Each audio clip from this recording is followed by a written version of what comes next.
folks. Welcome back to the Podcast Digest. My name's Dan Lizette, and I'm so happy that you guys came back and joined me again for another week of another podcast that you're going to need to add to your subscription list. But this week is something particularly special and different, something that I've not necessarily featured before. This is a brand new project, if you will, inside an existing show that you've heard me talk about before. But let me tell you a little bit about my guest this week that some of you out there are probably familiar with. One, because you've come here. Two, because you've probably seen the title of this episode.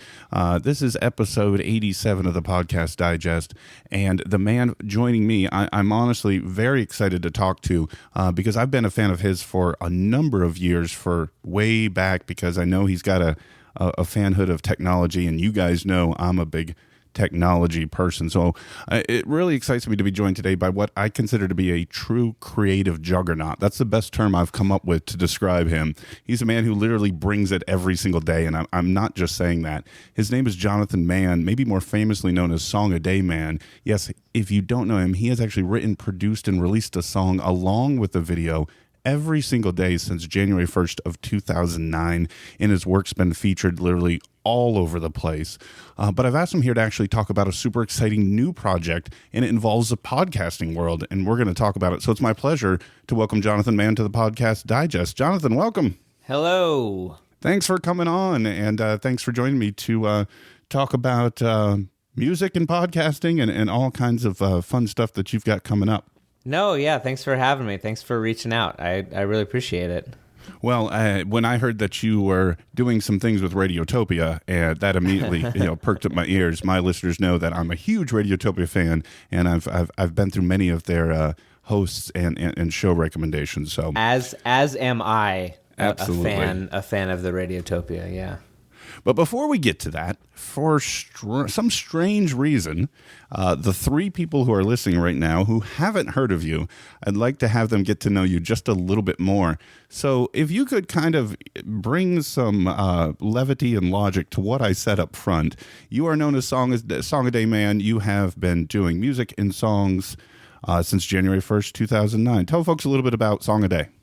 Yeah, so exactly. Song a Day started on January 1st of 2009. It's been over, I'm in my 8th year, so it's been over 7 years, and I'm looking right now at what day I'm on. I can never keep track. I'm on 2,658 days of writing a song and posting it to the internet every single day.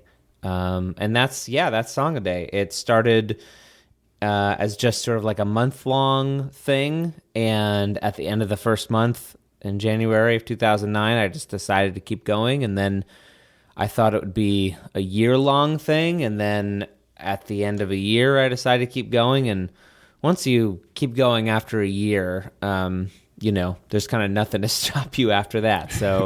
So here I am, over 2,600 days later. It's absolutely stunning, amazing, and you don't need to hear that from me. I know you've heard this from so many other folks, and folks, if you, thank you. This is the first time you're meeting Jonathan. I'm going to include several links in the show notes, as I always do, but these ones I'd like to draw some special attention to. On his main page, jonathanmann.net, which will be a link to, will be sort of some of the interviews and conversations and performances he's done with people as well as I'm going to include a link to a talk that he did at XOXO, which is a conference that I think will really kind of fill in a lot of the gaps for each of you if this is the first time you're hearing Jonathan and why he does what he does, how he got into it, his motivation, and how this is all kept up. But it's an amazing story. It's when I first found out about you, I was one of those ones who hopped on the bandwagon, first found out about you with the iPhone 4. Yes. That's the first time you came into my radar, and I've kind of kept dibs and tabs ever since. And so, folks, I'm going to link all that up because I want you to go read about it. I want you to go watch it. I want you to go listen to it because there's so many awesome things out there to find. But I had a couple questions for you, Jonathan, about Song a Day and what this 7+ year experience in the 8th year now has been like. Sure. You talked about it, I think, in your XOXO talk. There's one little kind of string I wanted to pull on a little bit more. in that talk, you showed a screenshot of some of the comments that come up on your videos about how people are affected. I was wondering if you maybe could relay a favorite story or two about maybe a somewhat personal email or comment that you received about maybe the impact some of your work has had on your listeners. Yeah. So, that bit in my talk is just about, the comments that I'll get with some regularity, where, song a day is so fleeting for me in that I just sit down every day and write a song and I post it. And oftentimes it's a very quick experience, no more than like a half an hour or 20 minutes or something. And the experience of doing that, of making something that quickly, putting it out in the world, and sort of immediately getting back a piece of feedback from somebody saying, invariably saying like, oh, this meant so much to me, or this is exactly what I needed to hear at this moment. That this song that I just sort of tossed off resonated with somebody in a deep way. And that's always a really gratifying thing. Oftentimes the stories that I hear from folks that are the sort of the most gratifying, and there are many different reasons why I do Song a Day, and I would count this as being among them, is just hearing other people being inspired to sort of start their own daily or weekly projects because of Song a Day. People, I just heard from somebody who finished writing, I think it was like a 1-act play a day for a year, and he wrote me and said it was because because he had seen me doing Song a Day, so that's hugely gratifying just to hear in real time that you are inspiring someone is maybe the most gratifying thing that you can have. And then there are other times when I hear from folks who take in a different direction and say, if they're going through a rough time in their life, Song a Day can bring this kind of consistency, where no matter what else is happening in their lives, they can sort of like check in with Song a Day and just sort of know that I'm going to put something out and see sort of my just sort of steadiness and just sort of like, I'm just doing it. I'm just pushing that rock up the hill every day. I'm working at it, and that can sort of resonate with them as like, if I can do it, like they can too, whatever else they're feeling or going through. So yeah, it's those things that really, that really make it worth it. When all, if everything else fell away and that was sort of all I had, that would be plenty, I guess. Because it's not just, I don't know, there's like so many different angles here, right? Of sort of what one could create an attachment to what you're doing. Either it's that sort of commitment, plowing through no matter what, it's something you do every day concept, whether somebody could relate that to their ability to quit smoking or going to the gym or not calling that ex or whatever the case may be. Or it's topical, right? Because topical is a huge thing I've seen over the years that I've been following you, because you've literally done this on days that some of either the happiest or craziest or saddest events that have happened to you. So it's interesting that you're probably receiving this reinforcing feedback from both the content as well as just the act of doing it itself. Is that pretty much the case? Yeah, absolutely. Yeah, I think of it as, the individual songs are sort of one thing, and then there's the feat. It's like David Blaine sitting in a box, not eating or whatever, naked above London or whatever he did when he did that.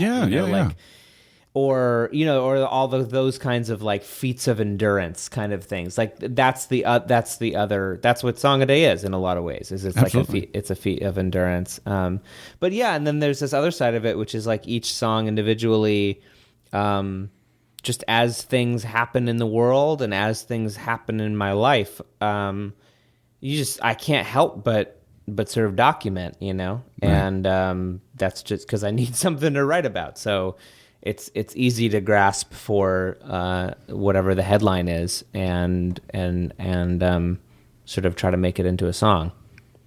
Well, Jonathan, there's one more thing I want to ask you about Song a Day before we move on to the real reason we're here today. And folks, I'm going to mention this as what I consider to be the best way to stay up to date on what Jonathan's doing. That's his somewhat newish nowadays site, songaday.org. And I wanted to ask you about it because this thing is cool. In fact, in your tab in the browser, it'll say Song a Day Navigator. It works kind of like a photo album where it'll be like a year ago, 2 years ago, 3 years ago. I want to kind of get the behind the scenes story a little bit about, I know this was a big deal for you getting this site up and launched, and tell the story about kind of how this site came to be. Yeah, I had the idea for a while. I mean, the real crux of the idea is that Song a Day as a large piece of work, all 2,600 plus songs, is a unbelievable challenge to sort of present to the world. It's how do I share all of these songs in a way that is interesting, and not overwhelming, that gives you a sense of the scope while not giving you too much so that you're overwhelmed. But and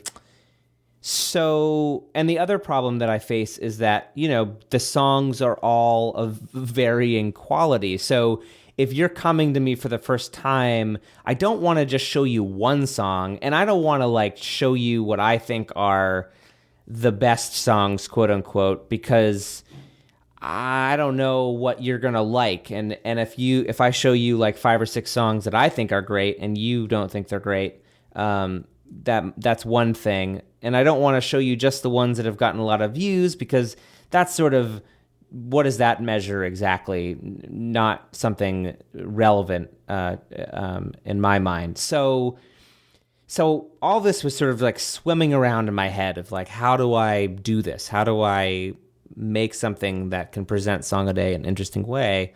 And I actually use this app on my phone called Time Hop, which is, and I think Facebook actually stole their idea, but it basically, it shows you, pictures and tweets and Facebook status updates and everything from a year ago, 2 years ago, 3 years ago. Mine goes back to about 8 years ago. And it's a neat thing. And each day it's there, and then you can't see it again until next year. So it's each day you just get a slice of what you were doing on this day in the past. So with that idea in mind, I was like, well, I have 7 years under my belt with Song a Day, so I could do, it seemed like the perfect sort of solution for how to present Song a Day. It gives you, the main thing I feel like it gives you is context, right? So if you go on a Song a Day Navigator and you listen to one song, and you don't like it or whatever, or it doesn't resonate with you, you click on, what did he write 3 years ago? And maybe that resonated with you. But if none of them resonate with you, you at least still understand and get the full context of like where these songs came from and how they came about. And you can sort of see this progression. I mean, literally, if you go on there, you can see like my different hairstyles. You can see me getting older. So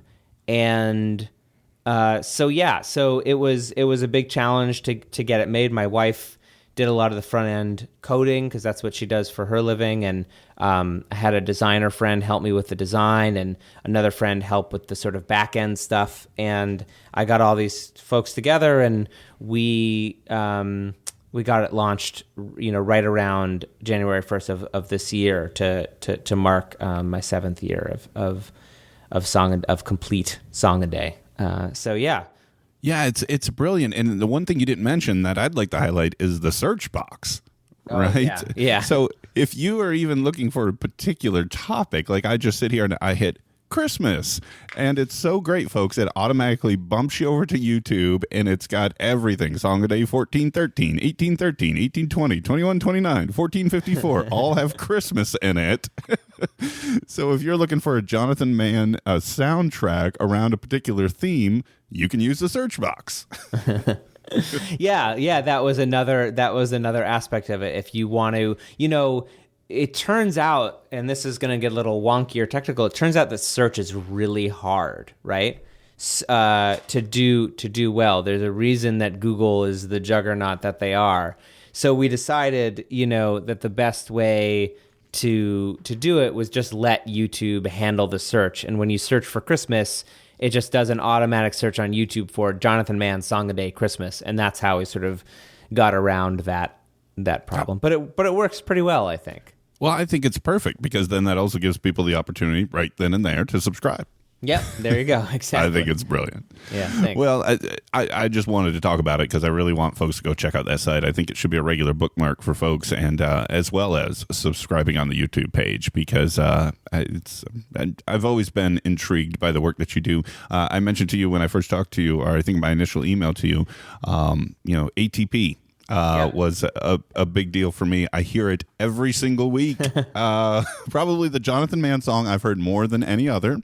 Most people probably, anyone that listens to ATP, I'm sure that's like by far, the one that people have heard the most. Well, and also by having you join me today, Jonathan, I'm just strengthening my case because previous guests have included Casey Liss and John Siracusa. So now I've talked to Jonathan Mann, who's also a part of the show every week. So now Marco Arment really has no excuse. No excuse. Get him in there.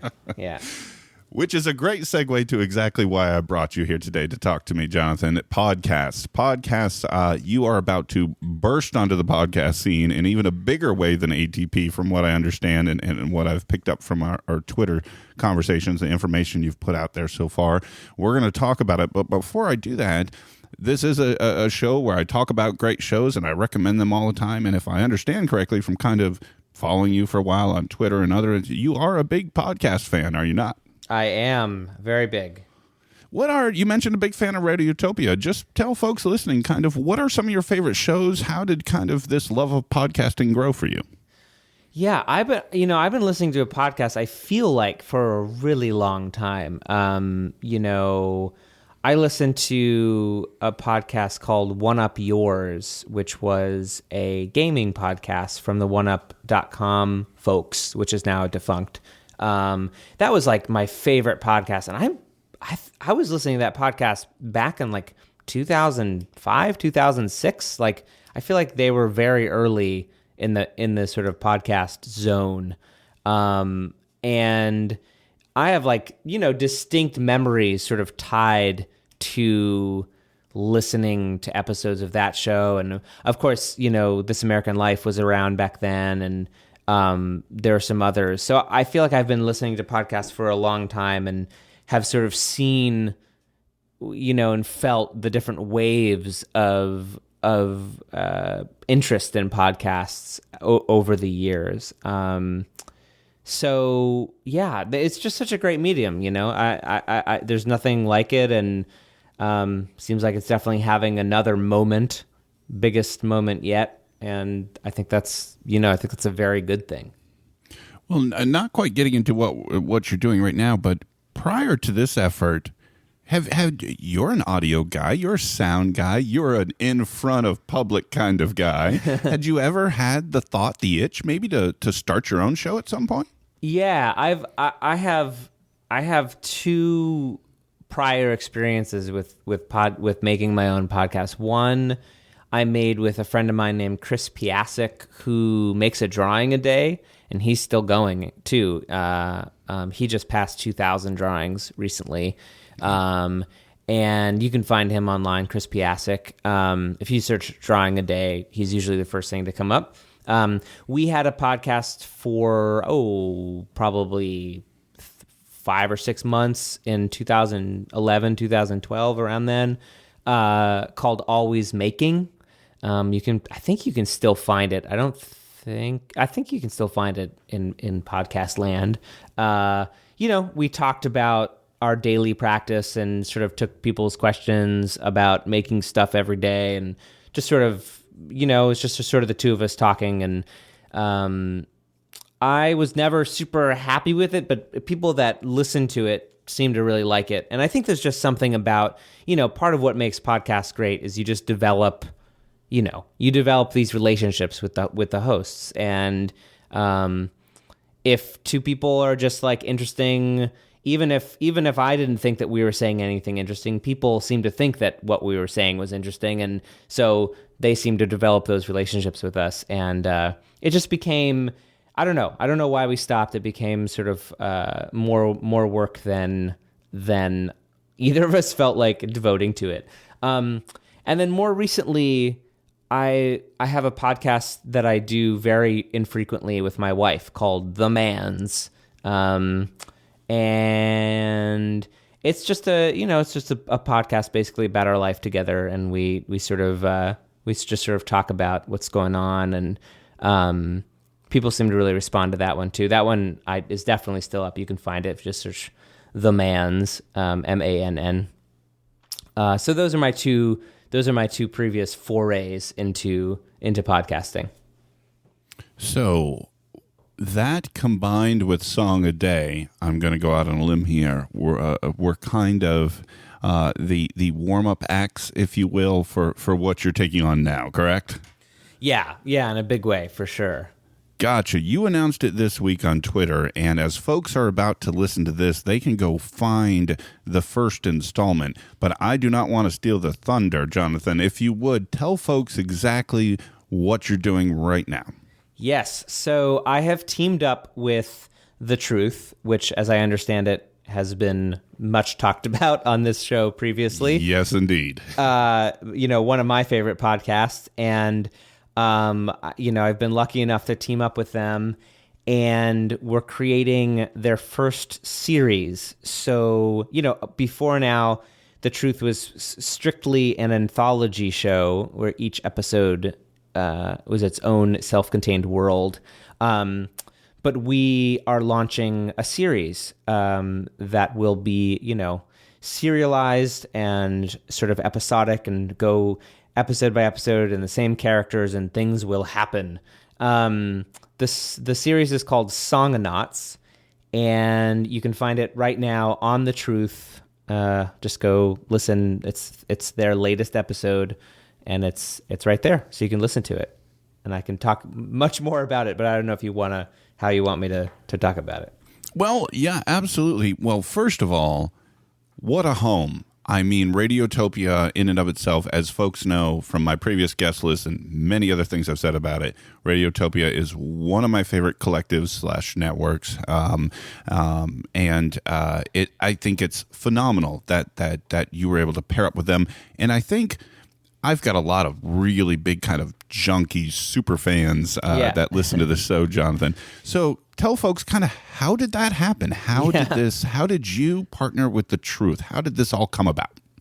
One of the things that excites me most about this project, Songonauts, and I'll just quickly tell folks the premise of Songonauts is it's about a struggling band that finds this drum machine that when they play with the drum machine, it transports them into the world of whatever song they're singing. We like to sort of say that it's a cross between Yellow Submarine and Quantum Leap. And depending on your cultural touchstones, that will either make a lot of sense to you or none at all. But, there's many other ways of describing it. I can say it's like Gorillas meets Sliders, or it's like the Monkees meets Doctor Who. Any of those sort of accurately describes the show. In each episode, they sing a different song and travel into a different world of that song. And I'm really excited by it. I'm writing the songs, and I play one of the characters, and I'm helping write it as well, all of which is very new to me. But so how this happened was that I had this idea basically for this podcast. This basic idea, this band finds a drum machine and travels into the worlds of their songs. And I'd been working on it sort of on my own and with friends for a couple of months, not really getting anywhere. Coming up with some ideas, but being sort of out of my element, because as a songwriter, it's not. I've never really made something episodic or something like this, narrative fiction. So, to sort of answer your question, if you had told me that I was going to be launching this with The Truth, prior to having reached out to them, I would have, said, yeah, right. You know what I mean? Like it just didn't seem, I didn't reach out to them in the beginning because it didn't seem like a possibility. It didn't really seem like a thing that could happen. But I just I sent Jonathan Mitchell an email, sort of out of the blue, and told him my idea. And I think probably like it helped that I had all this online presence as Song a Day guy or whatever, lent me whatever kind of cred that lends me. And we met up and talked about the idea, and we started working on it. And it's been a truly sort of amazing experience.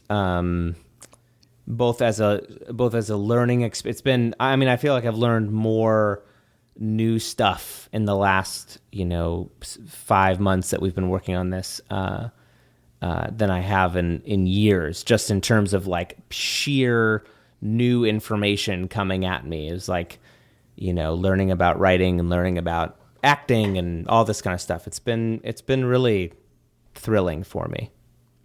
It's there's so much to take apart there, and that's an awesome story, especially that you were able to reach out, like you said, cold, and there was a response. Even like you said, given your kind of resume, if you will, it's still a pretty astonishing thing, and speaks to your resume, and speaks to the idea, and speaks to what Jonathan Mitchell obviously saw in it conceptually as potential.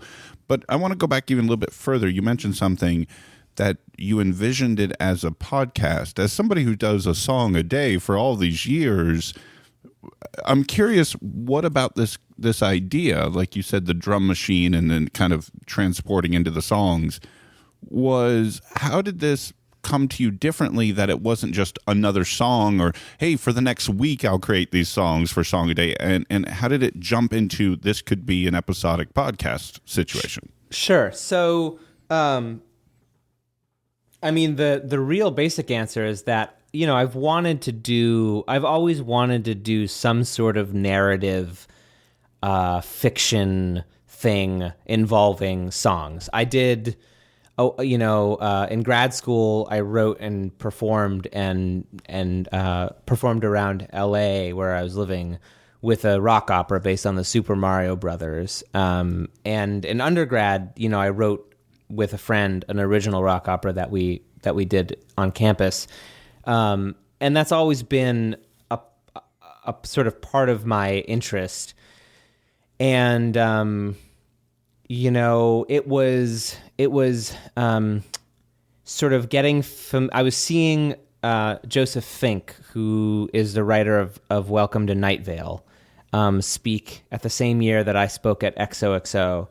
I saw him speak. And hearing about how he sort of put Night Vale together, I think it planted a seed, a very small seed, but it was there in my brain, that marrying my desire for some sort of narrative fiction thing with music and podcasts could be a possibility.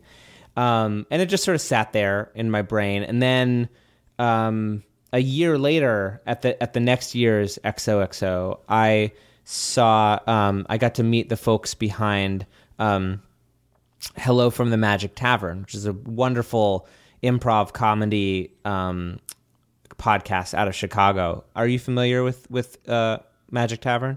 I've actually subscribed to it after you recently talked about it as part of your inspiration for this process. It was the first time I heard of it, so I'm it's in my queue. It is great. It is really a wonderful thing. Similar to Songonauts, it has this very simple high concept thing. This guy falls into an interdimensional portal behind a Burger King and finds himself in the magical land of Foon, where he sits in a bar called the Vermilion Minotaur with his pals, a wizard and a shape-shifting being that is currently in the form of a badger, and they chat with different guests. And he, the other part of the thing is, like, he happened to have his podcasting equipment with him when he fell through this portal behind Burger King, and he's getting a weak Wi-Fi signal from the Burger King, and so he's able to and it's just great, and it's hilarious, and it's all improv, and it's just all these really great improv actors from Chicago, I guess, and what's one of the things that's amazing about it is that even though it's improv, they're building this world. They're doing this amazing world building, but just totally improv. So people will say stuff and then it'll pay off, episodes later, and it's not on purpose. It's just they're just building it as they go. I highly, highly recommend it. So I met those folks at last year's XOXO, and that was when I met them, and I got familiar with what they're doing, and it just sort of, that seed started to germinate a little bit, and this concept of this band that travels into the worlds of their songs started to take shape, and that was really the impetus for sort of the whole thing. I feel like this might be an ideal time to take a quick sidestep and deviation, Jonathan, if we could, because we've mentioned it a couple different times. XOXO, you've given a talk, and this played such a huge role in kind of this leaping off point for Songonauts. Let's step aside for a second. Let's talk a little bit about XOXO. Sure. Can you tell folks what the conference is about, what your experience has been like, and sort of just a general idea for folks? Yeah, it's a really wonderful conference that happens. It's been happening since 2000. I think it's 2012 was the first year in Portland, Oregon. It's put on by Andy McMillan and Andy Baio, and it is, ostensibly it's a tech conference, but that's the very shorthand way of putting it. It's really more. It's a conference about independent creators. In this world that we live in now, and all the highs and lows of what it is to be independent and making stuff and trying to make a living doing that in this day and age. And so what sets it apart is what really sets it apart is the focus on the struggle. So many of the talks you see, and it's people you respect and admire, but you get to hear about often stuff that they're really struggling with, and the sort of the steps that they've gone through to overcome something, or even often, the struggle that they're still within. And so often if you go to a conference and you watch these kinds of talks, they have a kind of, here's the lessons that I learned, and now I sort of have all the answers kind of thing. And XOXO is sort of less about answers and more just about being inspired by other people, trying to make it work, trying to make everything work. And so very often you hear from folks who went into XOXO with a full-time job, and by the week after XOXO, they've quit their full-time job and are now, pursuing whatever kind of crazy dream that they're pursuing. And of course, that's not for everybody. And I'm especially now that I have a kid, I'm very sensitive about, everyone has a different path to go on, and it's much harder when you have a kid. I can tell you that much, as someone who has been doing this, for 7 years and being basically, making my own way, hustling. It's much easier to do when you don't have a kid, and suddenly it's a lot harder when you do. But you go to XOXO and you can take a lot of inspiration from folks from all different walks of life with all different kind of circumstances. It's truly inspiring. It's a truly inspiring place. Awesome. I appreciate that, because honestly, like you said, it maybe started in the tech world, but that creation-based element is one I've sort of always come through as a tech podcast listener. I've heard a lot of the people I've been listening to for years mention it. There's been a number of attendees of other hosts of tech-based shows, and I appreciate kind of that fleshing out of that experience. But yeah. Let's get back to Songonauts and the truth. And we mentioned a little bit about Jonathan Mitchell, and I'd like you to talk a little bit about working with him, because he is one of my ones that I've not yet brought in from the Radiotopia world, and I am dying to talk to, because the truth has consistently created something that I think is so different. I mean, there are maybe similar styled shows, but I don't think anybody does it as well as the truth. What's it like working with Jonathan and being a part of, now I guess you could call it, the Truth family? Yeah, it's been really eye-opening and great. Working with Jonathan has been really wonderful. He, and I wrote a little bit about this on Twitter. He's a perfectionist, right? And you get that from listening to the truth. You get the idea that every sound, every breath that you hear the characters take is finely placed, with the utmost care down to the millisecond. He is on top of that kind of thing, and that commitment to perfection sort of permeates the entire process, and it is such a far cry from anything that I've ever done. Song a Day is the opposite, is the polar opposite of anything having to do with perfection. Song a Day is the definition of sort of, it's good enough, let's put it out into the world. So getting sort of a front row seat to watch someone who is sort of at the height of his powers in terms of what he can do, and do it with such precision, has been really interesting. My take, I mean, this is what I think about, like, what makes the truth so special, and having sort of seen it inside, is that, Jonathan Mitchell has this really crazy set of skills.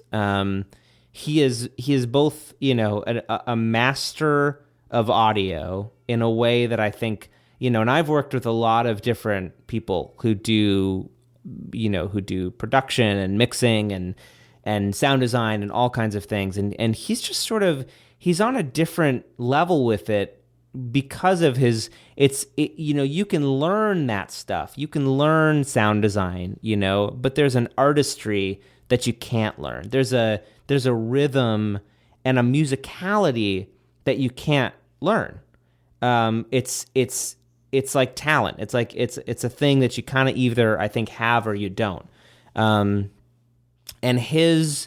that's sort of, I think, what sets him apart, is that, not only does he have like the technical skill, but he was a musician first. And so he approaches it all with that in mind. And, if you listen to it, it's unmistakable. But there's this other whole side to his skill set, which is storytelling. And he has the ability to, look at a story and think about a story and give you feedback on a story that sort of just cuts to the heart of it and helps make it better. and finds the sort of emotional root of the story. And so there's something about combining those two elements that is just, perfect for radio, perfect for audio. And I don't know that I've, certainly, like you said, there's really nothing else like The Truth that sort of reaches the same kind of heights. Every episode leaves you feeling something, and I know I hear people compare it to Black Mirror a lot, and I feel like that's maybe one of the most apt comparisons, not necessarily only because there are some comparisons in terms of, speculative fiction type of thing, but more, every episode leaves you with this sense, you feel like you've just experienced something and you're processing it, and you feel emotional. And having seen that, firsthand, it all gets filtered through Jonathan Mitchell, and it's a kind of remarkable process to watch. And folks, as you know, I've been effusive on more than one occasion about my love of The Truth and Jonathan Mitchell's work and his team's work, because this is a huge cast of characters in so many cases, with Jonathan kind of steering the ship. But I want to make one more semi-hyperbolic statement and probably over-effusive, but I want you to tell me that I'm not crazy, or if I am, please do so. Sure. In your past, we mentioned it a little bit already, the talk of Apple and your connection nowadays, if you will, with the late Steve Jobs. Yes. And his impact and influence in technology. Sometimes I feel like Jonathan Mitchell is kind of the Steve Jobs of audio storytelling. And let me kind of qualify that just for a second. And what I mean by that is he kind of lives on the fringe a little bit. Roman Mars, when I talked to him in previous episodes, folks, go back and look if you're just now joining me. I had an interview with Roman Mars. He talked about The Truth because I, again, kind of did like I'm doing now, went off about The Truth. And he said, this was a great group and person in Jonathan and what he was doing, but it just couldn't find the right home in public radio. It wasn't fit for 4.5-minute segments. It wasn't a weekly production, and he was very happy to be able to help give a home to Jonathan and The Truth in Radiotopia, and so he sort of kind of saw something there as well. Am I being crazy in sort of some of these summaries, Jonathan, or does this kind of being on the inside nowadays, does this sort of fit with what you have experienced? Yeah, I could see that comparison, especially, in a sort of perfectionism that I was talking, the commitment to, the commitment to the product, right? Steve's commitment was to the product and the experience of the product, and Jonathan's commitment is to the story and the experience of the story, and it's a similarly obsessive commitment. And luckily he doesn't have Steve's temper or penchant for making people cry or anything like that. So but has he ever danced to your songs, though, Jonathan? I'm not sure, but I'm not. He could be in moments when I'm not looking. But yeah, and you make a good point too. The team is amazing. His producer Carrie and Lewis, who writes a lot of the episodes, and other folks. It's a truly amazing machine to watch, and it's great. It's really great. So you mentioned a minute ago about the tweets that you had sent out, a few tweets about this experience in this recently launched series within The Truth. And one of the ones I wanted to talk to you a little bit about was you said that this was other things I'm doing for the first time on your new podcast series, Songonauts, acting, writing dialogue, and working with a team. You kind of just mentioned a little bit on the team, but how have these other experiences been, this kind of writing dialogue as opposed to songs or the acting piece? What's this experience been like for you? I was very, very, very self-conscious about acting. I wanted to be in it. One of the characters that we came up with, is, I'm playing a sort of a version of myself, and the acting on The Truth is, as you know, is stellar. It's top notch, and and I'm not an actor. I've never done any of that. So we got two really, really great improv actors to be my sort of co-stars. Bianca Casasol, who plays Doc, who plays bass in the band, and Elena, I don't know how to pronounce her last name actually, Scopetos, I think, maybe something like that. She plays Penny, and she plays keyboard and sings. And the two of them are just hilarious and great actors. And so Jonathan Mitchell kept saying, if we find the right actors to sort of surround you with, you'll be okay. And one thing that's great about working with a perfectionist is, I kept telling him, I was like, I'm perfectly willing for you to tell me that if we record something and you tell me that, like, okay, it's just not going to work with you playing this character of JoJo, it's just not strong enough. I know that he would tell me that, and I know that he wouldn't let me do it if it wasn't, if it didn't reach his standards. So when when we recorded it and he was cutting it and he said that I was okay and that it worked and that it was good, that was relieving, and I believed him. You know what I mean? Like, and so that helped. It was weird. I'm very used to hearing my own voice, obviously, because I record myself every day. Right. But it was weird hearing myself, in a different context. I did feel and continue to feel a little bit self-conscious about it. But I think I did a good job. And Elena and Bianca and Lewis, who's also in it, and Tom Lingen, who's also in it, just all did an amazing job in this pilot episode. And they're all the real deal, as opposed to me. And then the writing similarly, I've been very self-conscious about. I'm a good writer, in terms of grammar and stuff, and just basic stuff. I even have an MFA in writing from Cal Arts, which is crazy.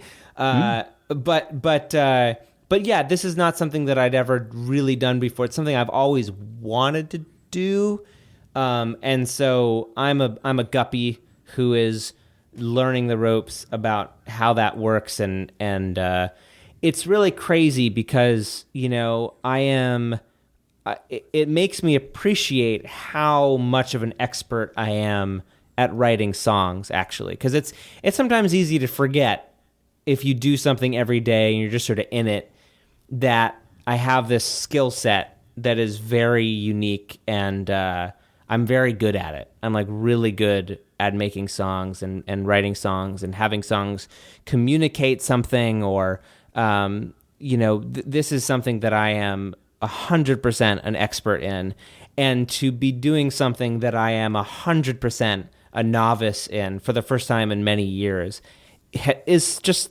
it's fun. It's like, it's so much fun, and my brain feels like, it's in a different state when I'm working on this kind of stuff. And I'm grateful, right now so much that I've had this opportunity to do it. Which kind of backs up the other tweet I sort of copy and pasted and wanted to talk to you about, where you say the songs are central to the story. They have to do so much. It puts my skills to the test, and so far I'm acing it, which feels good. Yeah. And so I was just kind of curious, kind of integrating your songwriting with the story.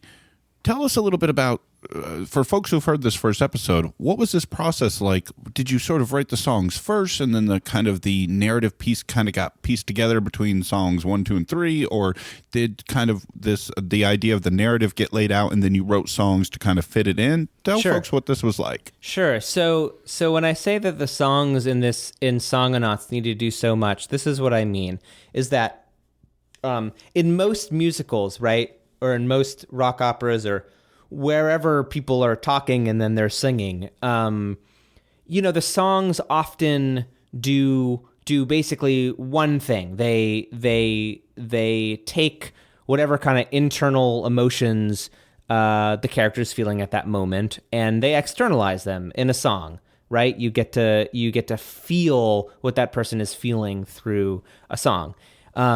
So that is one part of what the songs in Songonauts need to do. Another part is that the songs need to be good. The songs, it occurred to me somewhere along the line, because I'm so used to not worrying about if the song that I'm writing is good.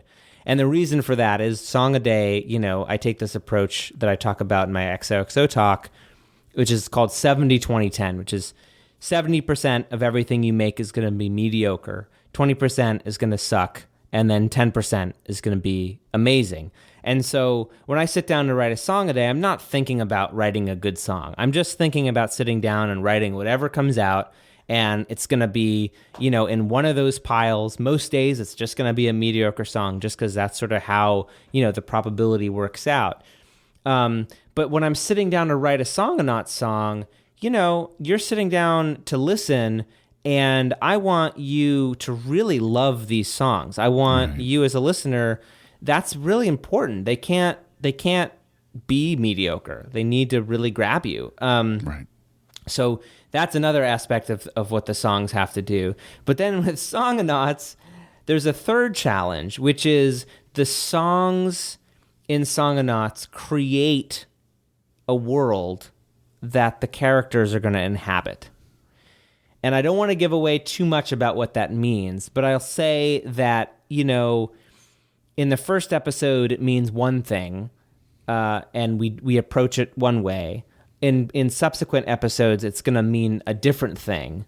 But the bottom line is it's this other whole layer. It's this other whole sort of, the songs need to do all three of those things, and they need to do all three of those things really well. It needs to communicate something about what the character who's singing is feeling it. It needs to create an entire world for the characters to inhabit. And the song needs to be great.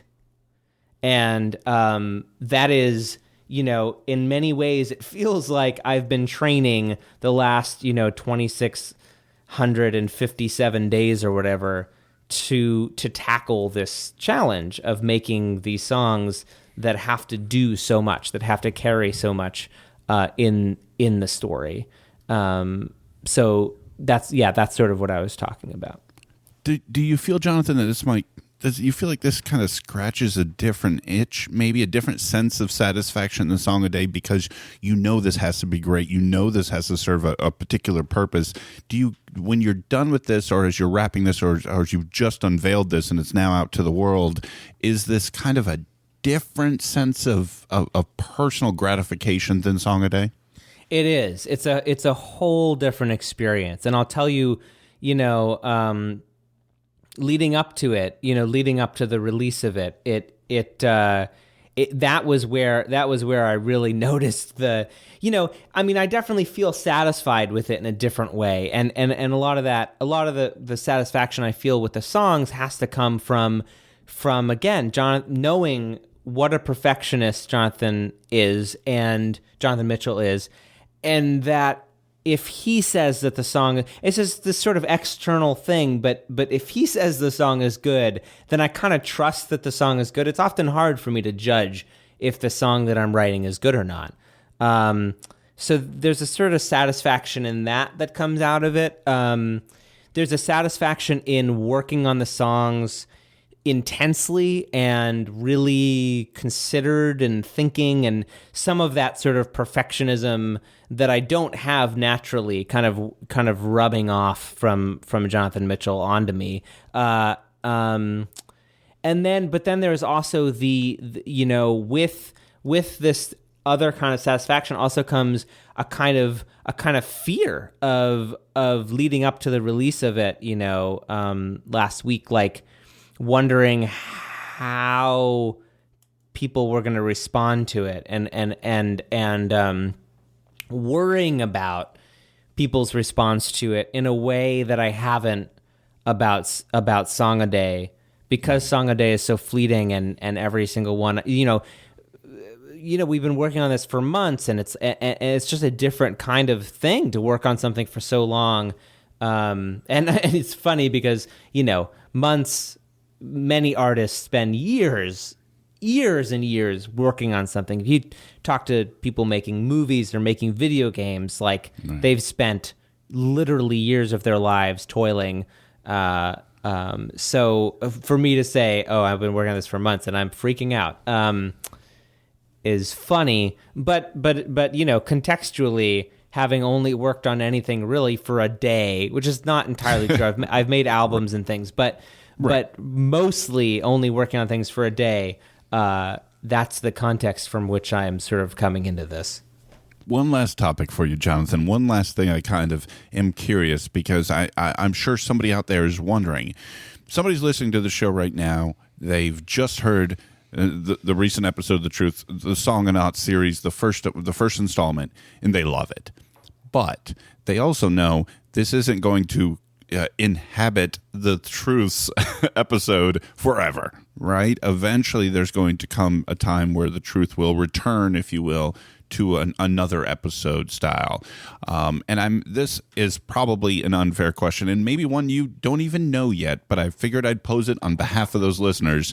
After Songonauts has its run inside the Truth, what do you see as the future? Could this be broke out as its own show, its own its own entity, or do you have any idea of what the future may look like for Songonauts? So, you know, I mean, that's definitely getting a little ahead of ourselves in terms of you know, where things are going to go. It's impossible to know. You know, as of this moment, the plan, you know, and do not quote me on this because it could change, you know, at any moment. So duly noted. You know, the plan as I understand it now is that the way that Songonauts is going to exist within the Truth's feed is that we are going to have a Songonauts episode followed by a normal anthology Truth episode, followed by another Songonauts episode. Oh, neat. Okay. So it's gonna be a bit of a more of a slow burn, and we're gonna sort of see. You know, I think we're gonna see where that takes us. Of course, you know, in the back of my mind, I've been making lots of huge plans for Songonauts, but Saturday morning cartoon, right? But you know, we have to sort of take it a step at a time, and I'm loving making it on the Truth, and I think it's you know, it's obviously the perfect home for it. Oh yeah. Absolutely, it's got to be the perfect home. I don't know that your type of work, along with what Jonathan Mitchell do, there is a better peanut butter and jelly style combination. Right. So, but I had to ask because I have a feeling somebody out there has already fallen in love and will continue to do so. And they you know what, folks, if you are wondering that, follow Jonathan on Twitter or make sure you bookmark his websites. I'm sure if Songonauts continues to live on in the future and hopefully has a great future, healthy existence, that any changes, if any, Jonathan will be certainly keeping you guys in the loop, right? Yes, follow me on Twitter at SongAdayMan. That's 2 N's, SongAdayMan. You can follow Songonauts. We actually have our own Twitter account, so you can follow Songonauts. It's SON as in Nancy, GO. It's NAUTS, Songonauts. And then you may as well follow The Truth too. They're at The Truth Fiction. And between the three of us, you will stay well apprised of the state of Songonauts for sure. Well, I'll tell you, Jonathan, this is a super exciting thing to me. The truth always jumps to the top of my listening list whenever it comes out. And now knowing that you've partnered with them for the Songonauts series, it will even reaffirm that action that I always take whenever a new one pops into my queue. We mentioned a little bit of that, though. Tell folks, otherwise, just remind them, where can they find Song a Day? I also want folks to know that if you start to get into the Jonathan Mann world, there are ways to support him and the great work he's doing. So, Jonathan, please tell folks about all those things. Sure. So, yeah, please check out Song a Day. It's just songaday.org is where you can find that Song a Day navigator we were talking about earlier. You can see some sort of my businessy stuff. I do songs on commission and songs for companies and individuals and things. You can see that kind of stuff at jonathanmann.net. You can support me on Patreon for as little as 25 cents a week. And that is just patreon.com/Jonathan Mann. And that's it. And speaking of that, you talked about your business work. Folks, just as just a quick aside, because I saw this, and I don't even know if you're doing a lot of this or if you even want me to say this, Jonathan, but I had to mention it because I thought it was super cool. In the past, at least, you have written songs for couples that are like presented at people's weddings, right?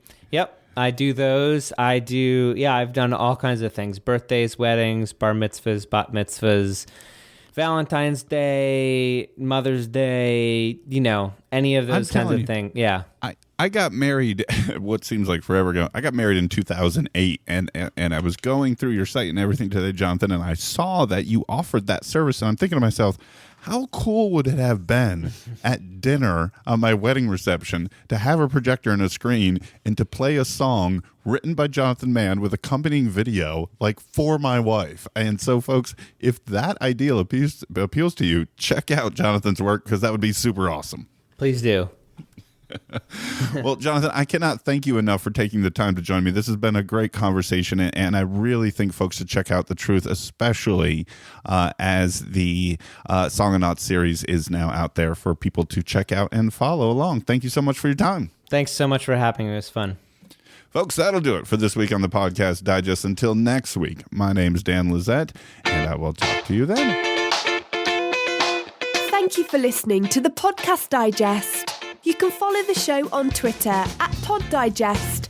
Like the show on Facebook at facebook.com/The Podcast Digest. Email the show feedback at thepodcastdigest@gmail.com. And you can find all the previous episodes and exclusive blog entries at the show's website, thepodcastdigest.info.